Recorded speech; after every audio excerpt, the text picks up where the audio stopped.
Inside the MBA, your bi-weekly window into what's happening at the MBA.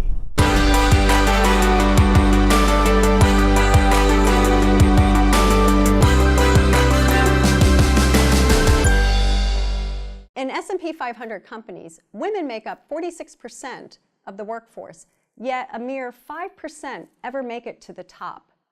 Today, I'm going to talk to Bill Cosgrove from Union Home Mortgage about ways that we can work together in order to increase opportunities for women to continue to grow within an organization. Bill, thanks for being here with me. Happy to be here, Marcia. Thank you. From the beginning, when I launched mPower, you have been such an active and staunch supporter. Can you tell me why it's so important for you and Union Home? Well, there's so much, I think there's a lot of females coming into the industry, new millennials, that really need help and guidance. And there's just so much great talent out there that you need to find ways in your company to support it. Well, I think that's great. And I was actually so impressed. You sent, I believe it was 11 women to the full-day summit we did in Denver. Right. And then they stayed for the whole conference. Right.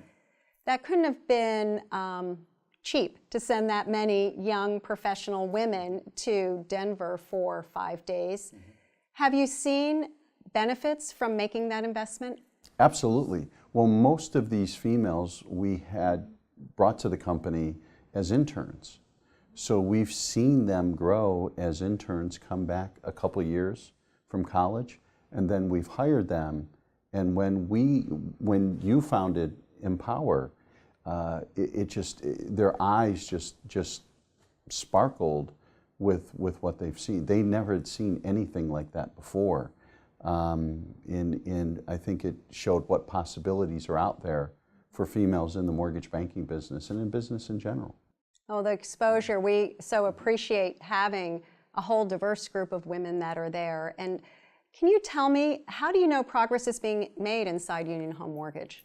Well, I think progress, you can't measure this type of progress on a spreadsheet. In a mortgage, mortgage banking, we try to measure everything on a spreadsheet. With this program, you've got to be honest. You've got to have honest conversations with people and talk to them about their experiences and the impact that it's having, and we think it's immeasurable. Well, I have talked to some of the young women who you've been championing and providing the support and guidance to within Union Home, and I know it's making a difference. They feel like they have a voice.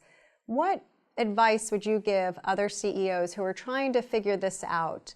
What is the one message you would like to leave them with today? I think the message is it does not happen. Progress in this manner in leadership, it doesn't happen on its own. You have to create educational programs. You have to create mentorship programs. I think you have to attach yourself to mPower and take folks to MBA conferences, expose them to different leaders, mentors. You have to have a proactive program.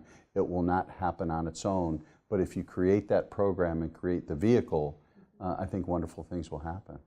That's great advice. So I hear we need to invest in the women in our organizations. We need to create opportunities for them. We need to talk and understand about the progress that's being made and what changes could be made.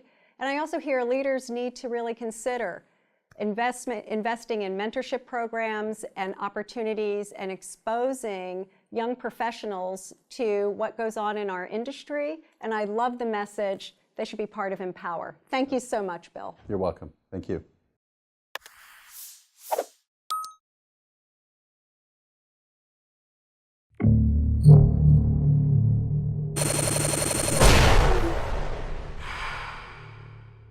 This is Mortgage News Network.